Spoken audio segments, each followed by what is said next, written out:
نبی صلی اللہ علیہ وسلم کی صحیح حدیث ہے اس بارے میں. یا آپ صلی اللہ علیہ وسلم نے صحابہ کو پہلے حکم دیا تھا کہ جب تک ایک بچہ اپنی دودھ کی مدت مکمل نہ کر دے دوسرے کی ولادت وقتی طور پر روک لو, لیکن پھر آپ نے فرمایا کہ نہیں, ایسا نہیں کرو. سمجھ میں آ رہی ہے بات؟ اگر حمل ٹھہرتا ہے تو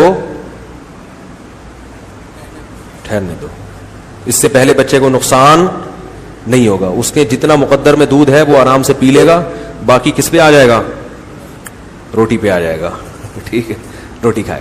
یہ بھی ایک بات بتا دوں, میرا ایک بیان ہوا تھا, میں نے کہا تھا بچے کے لیے 6 مہینے دودھ بہت ضروری ہے, 6 مہینے کے بعد بہت ضروری نہیں ہے. اس پہ جو میری طبیعت سے لوگوں نے دھویا ہے نا مجھے, یہ ڈاکٹروں کی رپورٹیں آ رہی ہیں کہ نہیں بچے کو تو 2 سال تک دودھ پلانا چاہیے.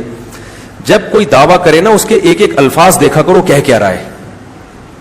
میں نے کہا ضروری 6 مہینے تک بہت کیا ہے ضروری, یہ نہیں کہا کہ 6 مہینے کے بعد مفید نہیں ہے.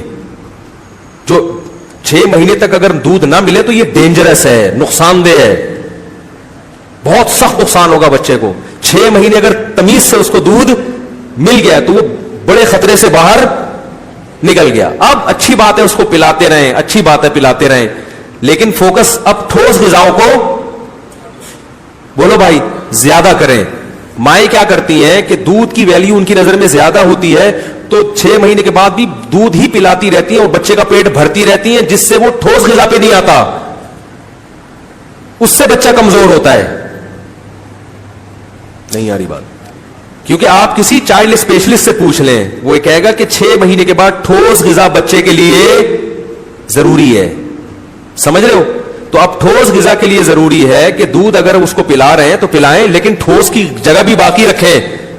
اب اتنا دودھ اگر اس کو پلاتے رہیں گے کہ اس کو بھوک ہی نہیں لگے گی تو پھر بچے کی گروتھ میں کیا ہوگی؟ کمی ہوگی.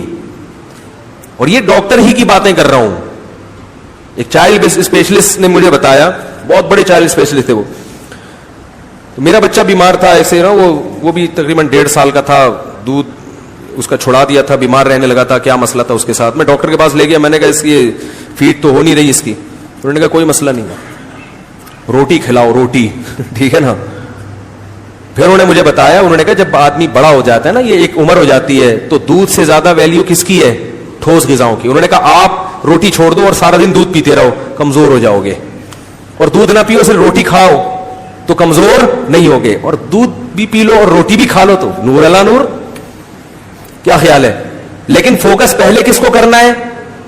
روٹی کو. تو 6 مہینے کے بعد بچے کو دودھ پلائیں, بہت مفید ہے, ماں کا دودھ بہت فائدہ مند ہے, لیکن اتنا نہ پلائیں کہ روٹی نہ کھا سکے. پھر وہ اب بھی اگر سمجھ میں نہیں آ رہی تو پھر پولیس کا کیس ہے, یہ پولیس سمجھائے گی آپ.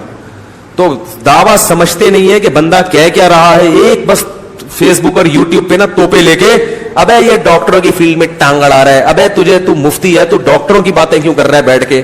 بھائی ایک میرے پاس چینل ہے, لاکھوں لوگوں تک میں اپنی بات پہنچا سکتا ہوں. تو اگر کوئی ڈاکٹروں کی بات بھی ہے اور ڈاکٹروں سے تصدیق شدہ بھی ہے, تو اگر مجھے موقع مل رہا ہے تو پھیلانے میں, تو اس میں اور پیسے بھی نہیں لے رہا اس چیز کے میں. اور افسوس یہ ہوتا ہے جب کسی ڈاکٹر کا تبصرہ آتا ہے, اس لیے آتا ہے کہ وہ میرا دعویٰ سمجھا ہی نہیں ہوتا کہ میں کیا کہہ رہا ہوں. اور یہ جو قرآن میں آتا ہے نا, مائیں اپنے بچوں کو 2 سال تک دودھ پلائیں, یہ ترغیب نہیں ہے, یہ انتہا بیان کی گئی ہے کہ 2 سال کے بعد, یعنی یہاں تک ہے. کیونکہ آگے آتا ہے لمن ارادہ یتم الرضاعہ, جو یہ چاہتے ہیں کہ رضاعت مکمل کرائیں تو وہ 2 تک پلا سکتے ہیں.